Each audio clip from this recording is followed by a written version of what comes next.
kudos to them to really be the first ones and say, like, this is how it's done. You just share everything.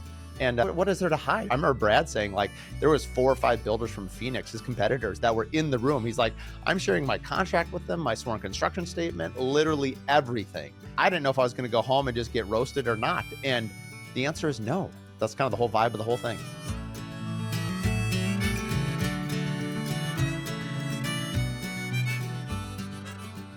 Today on the Curious Builder podcast, we've got 4 amazing past alumni from the Contractor Coalition. Rather than you hearing me talk about it, we're going to hear some alumni. So we've got Brad Robinson out of Atlanta, Georgia. We've got Jared out of Utah.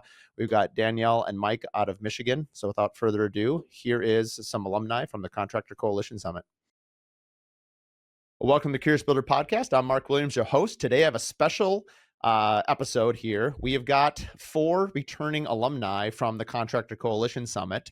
And I wanted to take this time. We are, by the time this airs, we're about 3 weeks away from Chicago Coalition Summit. Chicago is November 7th through the 10th. And we're doing a series of having past people on and just telling you straight from the builders' mouths, what did they learn? Why did they go? How they implement it into their business? And why should you consider, whether it's this Contractor Coalition or the next one next spring, why you need to go. So why don't we do a quick round of introductions? Michael and Dee, why don't you guys start first? Hello, everybody. We are so excited to be here. My name is Danielle Gutelli. And I'm Michael Gutelli. We're the co-founders and operators of Clark & Aldine, a residential design build firm in Plymouth, Michigan. What else do you want us to tell them, Mark? That's it. That's for now. Let's just go around the horn first. Jared, why don't you go next? All right, Jared Miller with Dennis Miller Homes here in southern Utah, and second generational builder with my dad. So been in it my dad was part of it 45 years ago, and now it's my brother and I to carry on the torch and to take it to new heights. So love it.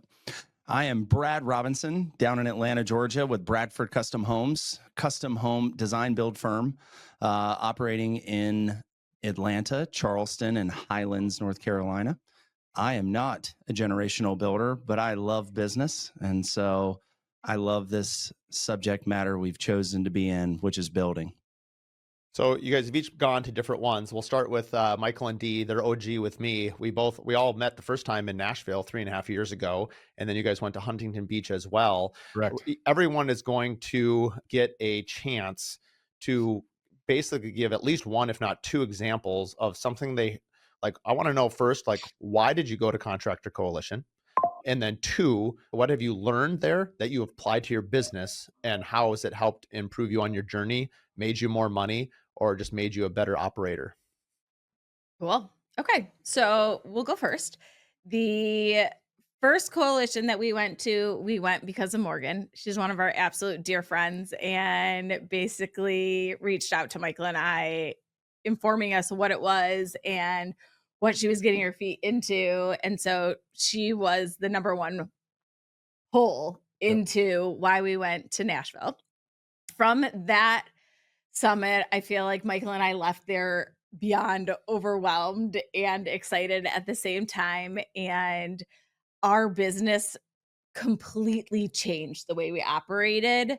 From we were self-performing everything that we were doing, to when we came back from Nashville, we made this drastic change of subcontracting out most of our work. And then the second one. Yeah, I think the second one too was understanding markup and margin transparently. I mean, when we went to Nashville, we were by far the smallest fish in the pond, and had a bit of imposter syndrome when we were there. Kind of like, what are we doing here? There are some major heavy hitters here, which I think is the best thing as a builder and a business owner you can do, is surround yourself with everyone who's smarter than you. Just don't just listen, but actually hear what people are saying. Don't be the loudest voice in the room, be the most silent, and just absorb and take it all in. But for us, it was that markup and margin. I mean, we were drastically underbidding our projects, and come to find out we're in the negative big time. And those shifts that we made, just from the understanding our markup and margin perspective and switching how we are estimating out our jobs, we ended up with a 3x revenue within a year of making that change, which is huge for us. Had we not made that change, honestly, I don't know if we would be in business today. So it was that impactful.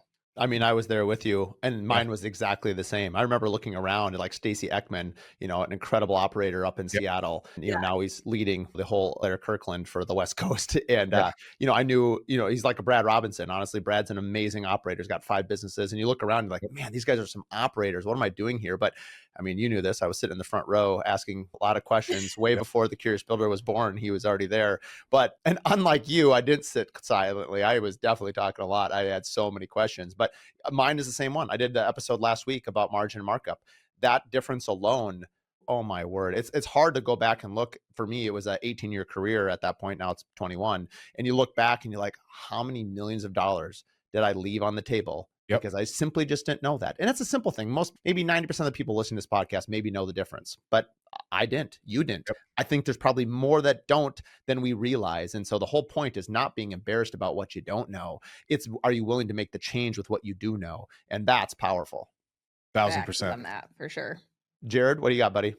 Actually was going to lead into that, but because it was already talked about, I kind of came in differently. I had followed Nick and Brad for many years on social media, just kind of fanboying, like, man, they do some crazy things, amazing lives, that type of thing. And I think there was like a week away, and it was like, hey, we need to fill in these last few spots. And then I was talking to my dad and brother, and like, I'm going. Like, it was kind of like a last thing commitment, knowing like, I don't know what I'm going to do. I'm going to get something out of it. I really don't know much about it, but like, those are amazing people that have great portfolios, and we want to get there eventually. So, let's just go with no real high expectations.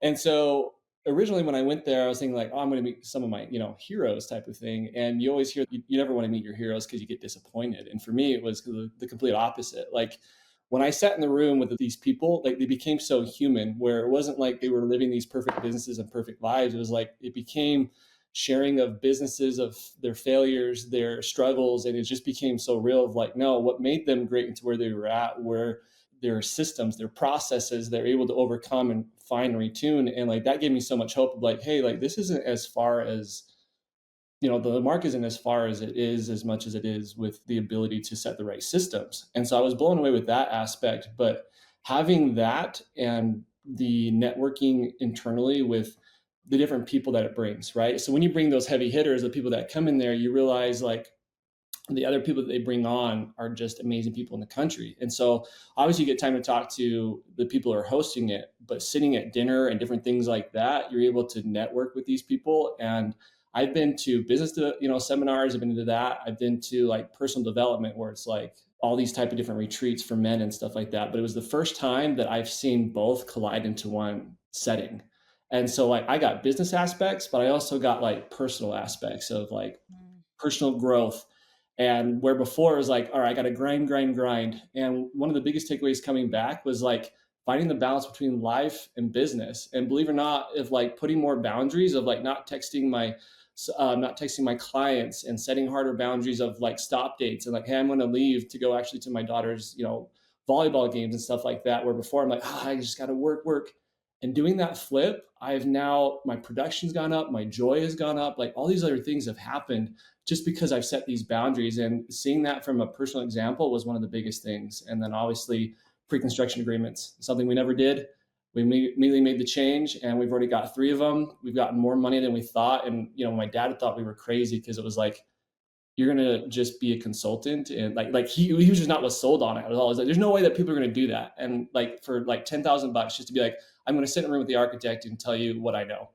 And immediately we got the first one, and now we got the second one. Now it's like, why would we not do this? So that was just huge, and also made us focus on not going after just anyone, but pre-qualifying them, which is huge for us from a time development aspect. I mean, that's super helpful. And I think we're all nodding and smiling because we can all relate to it. Everyone's at different points of their journey. And I spoke about it, last week on the same episode. One of my biggest takeaway was that I was doing a pre-construction agreement, but Nick pointed out the flaw.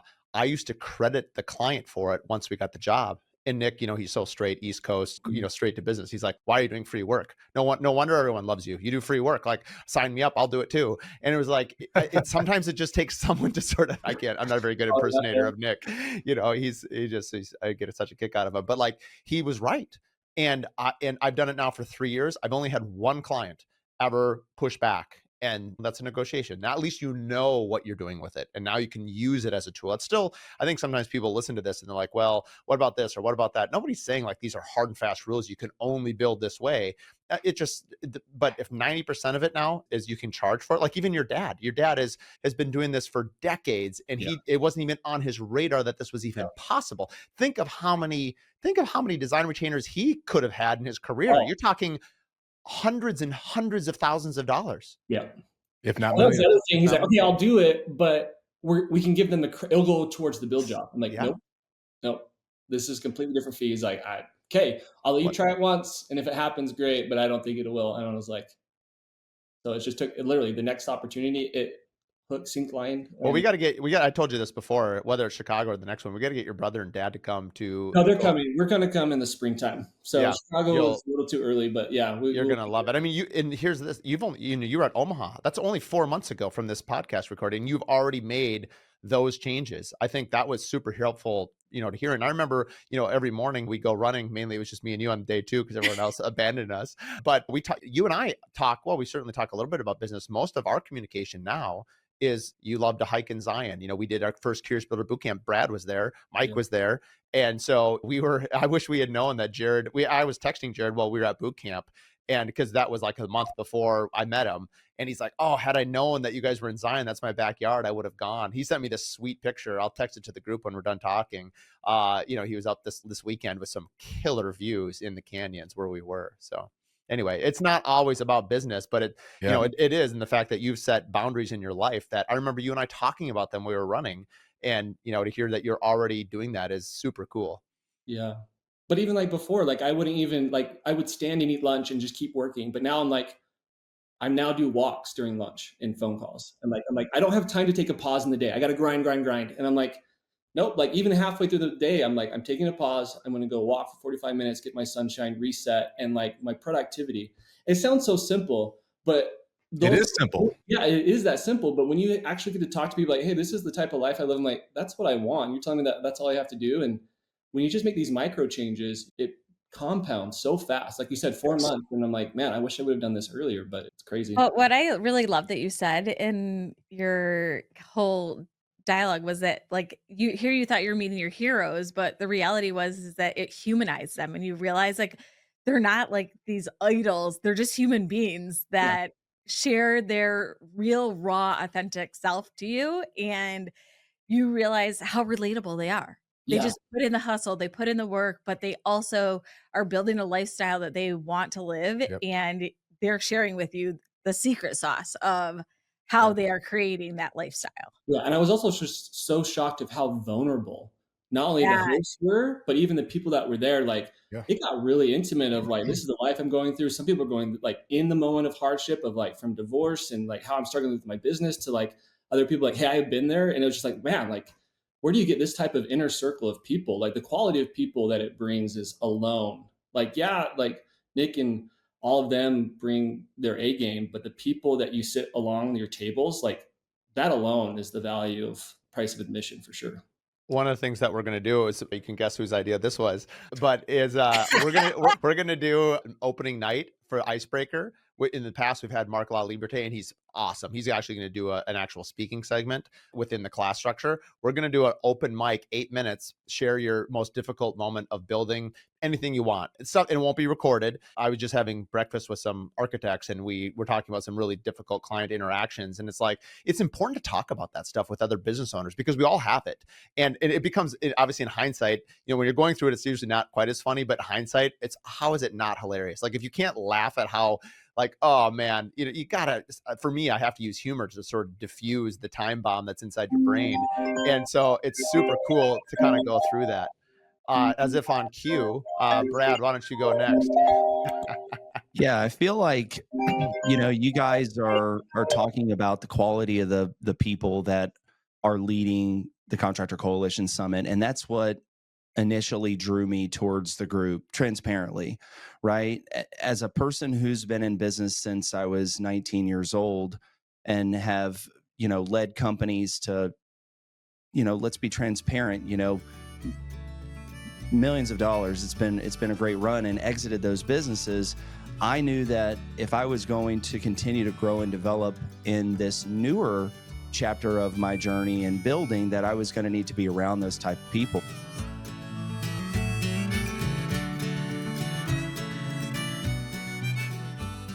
This episode is brought to you by Pella Windows and Doors. I've used Pella for 21 years as the exclusive window company on every one of my builds. When people ask me who I trust for windows and doors, it's Pella, every time. Their craftsmanship, their innovation, the top-tier service make them a no-brainer for any custom home builder or designer who demand the best. Whether you're designing something bold or building something with timeless elegance, Pella has you covered. They're also the only window company that has a lifetime warranty on all of their windows. I've gotten to know all of their people at Pella Corporate, as well as locally here at Pella Northland. I'm proud to call them our partners and our friends. Visit Pella.com to learn more and connect with your local reps today. For more information, you can also listen to episode 1, where I interview the Pella Northland founders, as well as episode 109, where we talk all about their latest innovation with the Steady Set window. This episode is brought to you by Adaptive. If you're still chasing checks and juggling spreadsheets, it's time to upgrade. Adaptive is revolutionizing how builders get paid with AI-powered bill pay, automated draws, one-click payments, and built-in lien waivers. Faster payments, fewer headaches, and total visibility. Adaptive takes care of the back-end chaos so you can focus on what you do best, building. We've used Adaptive for 2.5 years and trust them to keep our projects moving and payments flowing. Learn more at adaptive.build and simplify the pay process today. For more information, you can also listen to episode 10 and episode 15. I actually found the Contractor Coalition Summit, I think, right after you guys were in Nashville. And my first opportunity to engage with the group was in Las Vegas for just a mixer meetup. And from that moment, in having met, I think I met you, Mark, at that. Yep, I remember talking to you at that one. I spent a tremendous amount of time just to, I met Mike Weaver there. I spent a lot of great time with Brad, and yeah, just like you, Jared, I had admired Nick and Brad's work from afar, and seeing what the quality that was there, I knew that was aspirational for me. And so my first trip to the Contractor Coalition Summit was just this past Omaha, and this summer in Omaha. And I had very high expectations coming in. I treated it very seriously. I was very direct in what I wanted to get out of it. And I think, like you, spending more time with these folks allowed for me to realize, just like you said, they're going through things in life. They're just people. You kind of do idolize some of them in a way, but what I had realized is that through multiple interactions, I felt like we've been through some of these conversations. I've had offline conversations with some of the hosts, and they know my business a bit better than what I even realized. And so there's reference points in the conversation when I'm communicating. And so a lot of the things that I'm building and developing, and I look at myself as a process-oriented portfolio builder, right? Like very rigid in the processes and the systems that I create. I knew that my plan for growth would incorporate things like mergers and acquisitions and bringing in the best talent that the markets that I serve have to offer. And I've been able in the past 4 months to come back from that feeling very invigorated, and having brought in one of the best builders to run my construction operations, and then now having gone through a successful merger and bringing in someone to run, as director of operations for my organization, I felt empowered to come back and do that. It gave me a lot of confidence to be able to navigate those challenging conversations, and to also build and develop a plan for 2026 and beyond that it blows my hair back. But I have extreme confidence because of the people and the network that I'm within, that I know that I have a good sounding board to communicate back on. And these people have become, you guys love to use this, and I'm just going to go ahead and say it, but I mean, your vibe attracts your tribe. These people are hungry. They are motivated. They want to be doing their very best work. They're in the prime of their lives. They are not willing to deal with mediocrity, and neither am I. So I come back to the very first point that I started with here. It's about values alignment. Everyone within this group, everything that they are about, it is in direct alignment with what I am trying to accomplish and do. No, that's well said. Very well said. I was thinking about, the relationships we've talked about a lot about, and I think Brad probably highlighted it the most in his thing because I love that people are coming at different points. You have people that don't know what a pre-con is, that you have people that have sold and exited businesses like yourself. But it's kind of interesting that regardless of where you are, regardless of how high your business acumen is, there's still so many levels and layers to what we can learn. And I think there's no bad actors. The chemistry of the collective, because it doesn't, if you think you know it all, you're not going. And so the people that go are, the growth mindset. They're they want to be a better version of themselves or learn or support. We have someone in our the Curious Builder Collective, which is in cities. We have one guy, he's retired. He just sold his company. He still comes to our Curious Builder collectives because he's so impressed with the next generation. This didn't exist. He's in his late 60s, I'm guessing. And he just said, this didn't exist when I was a young builder. I wish it did. And he said, I want to be there as a resource. So you find that people that are at different points in their career that want to get back, you look at like Mark LaLiberte, an incredible building science expert, owns construction instruction. He speaks at each one of these, right? Brad built his personal house. He's just an incredible, but he travels all over the country, if not the world. And he's like, there's nothing quite like this.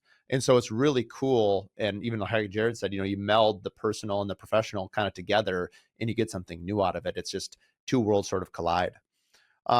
Maybe I'll get, just to keep this episode not an hour, because our Thursdays are usually 20 minutes. Maybe because we could talk for a couple hours, easy peasy. Could you maybe go around, if someone was sitting on the fence, what is something that you would tell them about why they should come? Or in Danielle and Michael's standpoint, you guys have been to multiple as alumni. Brad's coming back here in 30 days as well. And Brad, you might actually be our first attendee turned sponsor. You will be, if not this one, you will be at the next one. So like, how cool is that? We'll tease about that at a later date. That's just a little teaser out there right now. But as you go around, like maybe just share one thing that would sort of get somebody off the fence. Well, I think the biggest thing, and Brad hit on it a little bit, I want to expound, is the relationship aspect. So yes, when we went to the first one, we were good friends with Morgan. We had certainly known of Brad and Nick. Those were the three hosts at the time, and it's grown. But we've since become really close with all of them. Mark, we met you at both, but more so intimately at Huntington Beach. We've become close friends. Brad, we connected over Instagram, but through this relationship circle. I mean, the first time Brad and the two of us met was in Las Vegas. We decided to rent a Hummer and go for what seemed like a 6-hour hike in Red Rock.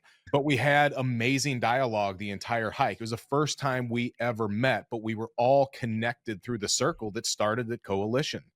And I think as owner operators, we get so stuck in localization and so focused on our local network and what we're doing locally that we forget that this industry is really, really small. I come from a different background in marketing and advertising, which also is a massive industry that's really small.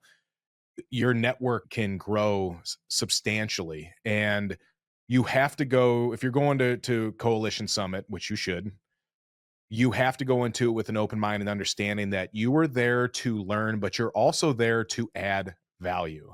If you go and you're trying to cherry pick relationships, you're trying to cherry pick information, everyone smells it, they see it, that relationship will not continue. The only reason why we have strong relationships with our inner circle in this industry, which is it's tight knit, is because we're there no matter what. You pick up the phone, send a text, and hit us up. We're there. We'll call you right back. Like, we will jump. Doesn't matter if it's personal life, if it's branding, if it's a contract question, if you just need to blow off steam. Like, we're all here for each other, and your worth is as much as your network. And we truly believe that.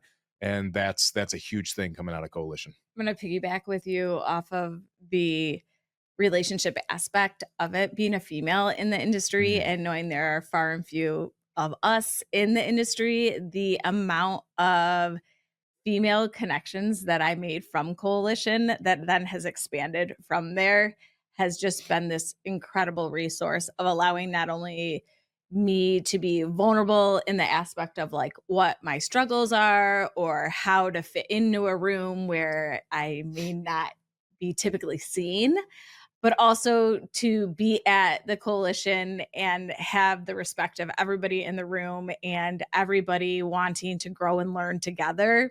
It just was an experience that is unlike any other, where everybody truly is seen for who they are and valued for their own personal experiences. And then just gives you this absolutely wonderful opportunity to meet other people that have also gone through similar struggles and celebrations of life like you are, to know that you're like not standing alone in what you're doing. I think if you're on the fence and you're like me, and because that's all I can speak to, and you are in a phase of your career along your journey where you have extreme ownership, you're incredibly focused on what it is you're doing, and maybe you are okay with being at an imbalance. You are going to find people at this event who are just like you. And it doesn't matter if you're sitting at the edge of the pool with a drink in your hand, you're talking shop. You're solving problems together. And when you're here, when you're there having those conversations, they're so similar. And how someone handles a problem as opposed to how you handle it, and getting to see that, how their mind works and how they navigated those problems, it just had so much value, because we all have the same problems. All of us do. One experience or another in this business, we've all experienced a bad client. We've all experienced a challenging lot. We've all experienced litigation in this business and what that does to you. We've all experienced growth and scaling issues. We all experience marketing struggles and challenges and being authentic. We all experience all of that. Every one of those conversations that I just mentioned happened at the last CCS. And I don't know about you, but that's like 10 things. Yeah. Each one of those are far more than $1,000 conversation. Let me just put it to you that way. So add a couple zeros behind it, at least. Exactly. Right. Every person that I met was of value, because they're in their own right in the same phase. And maybe not everyone is, but you'll quickly identify who they are and who they aren't. But I would tell you that 99.99% of the people that I spent time with at any level, they're hungry and they're out there to learn something, to solve a problem in their business. I think that the biggest takeaway is like investing in yourself. Yes. It's because, right, I think there's cost, but then there's investment. I think most people would say like, oh, if I invested in something, you expect a return. Well, how do you quantify this kind of return? It's so high, it's hardly even believable. And so part of the reason to have you guys on and share your testimonies is just so people can hear it, because if nothing else, they can hear the authenticity in your voice and in your story. Jared, what do you, before I'll let you kind of You guys all hit give your, on the head, but the one thing that I would add for me was confidence. And I know you can't quantify that, but for me, that was the biggest shift, right? So like, obviously there's systems and there's process and procedures that you're implementing and there's a money value to it. I kind of went a little heavy on the personal side and the personal development, but like when you get to sit around people and you feel like you have a tribe that has your back and is pouring into you, like how can you not go into sales meetings and just like kind of have your shoulders up high and be like, I got this. Like I have the tools. I've worked through this. I've talked to the right people. I know what it takes to get to this next point and to level up. And for me and my brother, where we're trying to take the vision of this company, like it's harder to start for us, it would be easier to start a new business than to change the image of a 45-year veteran in a town, right? Because it's like, well, we know what Dennis Miller Homes is. Like, no, that's the old Dennis Miller Homes. This is the new. And that's really hard to do, to change that type of brand. But when you come in with confidence and just to show like I can compete with anyone in my market, like that's one of the biggest takeaways that I got with that. My dad and my brother saw, they're like, okay, that's contagious just from you being there, and you've shared our notes and we've had multiple meetings and gone over that. Like, we're so excited for the springtime to just be like, okay, now our whole team's here. Like, I can only imagine what like all of our teams there, and then after a year of implementing that, what that fosters up and what value brings to that. I interviewed, I don't know if you guys saw it, but at least Brad and Jared do. I interviewed, I think like 40 some people while I was at the last coalition. So for like 10 to 15 minute interviews, it was a lot. And it was pretty great, actually. Doug from Motif Media was like, thank you, I don't have to do this. And so, but I interviewed Doug. And I interviewed everyone. I probably interviewed the people that even brought your water in. But anyway, I interviewed Doug and I said, Doug, he's been at every single coalition except for Austin. He had a personal conflict where he couldn't be. I said, from your point of view, you're sitting behind the camera, you're interviewing, you're watching. He's a quieter guy, right? So he's sitting in the back. And he said exactly what you said, Jared. He said people's confidence was the biggest change that he observed, both on camera and off camera, in the room and in the networking, was just watching people's confidence, which is super cool. And I think, I interviewed Brad Levitt as well. And he said a very similar thing. He said, how cool is it now when I go to the International Builder Show and I look at a panel and 90% of the people on the panel are alumni of the Contractor Coalition Summit? Like, how wild is that? And from his point of view, he's like, kudos to them, right? The three of them basically said like, hey, we're going to share everything. Now it seems like that's normal. Like, I don't even know how to talk anymore without doing it. And so, but like, kudos to them to really be the first ones, kind of through the glass ceiling and say like, this is how it's done. You just share everything. And what is there to hide? I remember Brad saying like there was 4 or 5 builders from Phoenix, his competitors, that were in the room. He's like, I'm sharing my contract with them, my sworn construction statement, like literally everything. He's like, I didn't know if I was going to go home and just get roasted or not. And the answer is no, because it's the whole idea. Like, if we're not living what we're preaching, if we're not going out of abundance versus scarcity, and he talks about that all the time. And so anyway, that's kind of the whole vibe of the whole thing. Collaboration over competition. All day, every day. I appreciate you guys coming on. Thanks for sharing your stories, and hopefully the audience found this helpful. And I know, Brad, I'll see you in a couple of weeks. Jared, I'll see you in the spring. I'm not sure when I'm going to see you, D. We might sneak to Chicago for Allie's tour. We'll see. That's our stomping ground, so we'll see. All right. We'll see. I think the boys are off school that Thursday and Friday before, so okay, maybe we'll make an appearance. And I like it. Everybody. Well, come to open night. You got to do the open mic night. Heck, bring your kids. Have them do open mic. Have them. That'd be amazing. I want to hear Ziggy. Would love it. That's him all day. I want to hear Ziggy on a mic. Ziggy keeps asking me when he's going to be on your podcast with your daughter, by the way. Because remember last time he got the flu and was out for 2 weeks? Yeah. Well, it's funny. We did that. So for the audience, we actually did a recording maybe a year ago. I had Tankersley's kids, my daughter, a few others. I was trying to see if it was like, other than obviously as a dad, it was super cool to hear your kids, but I'm not sure how much value there was for business owners of America for that interview, other than it was like super sweet.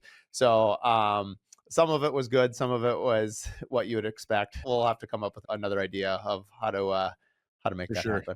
So, one last thing I want to hit on, just a piece of advice. Go in, if you're going to coalition, when you go in with serious intention, don't go there to play. Don't go there to just hang out and booze up and have good dinners. Like, be all in. That's involved in it, certainly, but be all in every single aspect. Block your time so you're not getting interrupted by your team or your clients. Like, you have to be all in for the 3 or 4 days that you're there. Invest the time, because if you don't, you will not get all the value out of it. And that's it. Yeah, that's well said. Thanks again for coming on. And that's all for today. Thanks for coming into the Curious Builder podcast. See you guys soon. Yeah. For those that have been listening to the Curious Builder podcast, you know how much I love the Contractor Coalition Summit. It's been the single biggest force multiplier in my business over 21 years. We're excited to announce again that we're coming back to Chicago, November 7th through the 10th. All the details can be found at thecontractorcoalitionsummit.com. And under the promo code for a $2,500 discount, type in Curious Builder. We'll see you in Chicago. Thanks for tuning in to the Curious Builder podcast. If you like this episode, do us a favor. Share it with 3 other business owners. The best way that we can spread what we're doing is by word of mouth, and with your help, we can continue to help other curious builders expand their business. Please share it with your friends, like and review online, and thanks again for tuning in.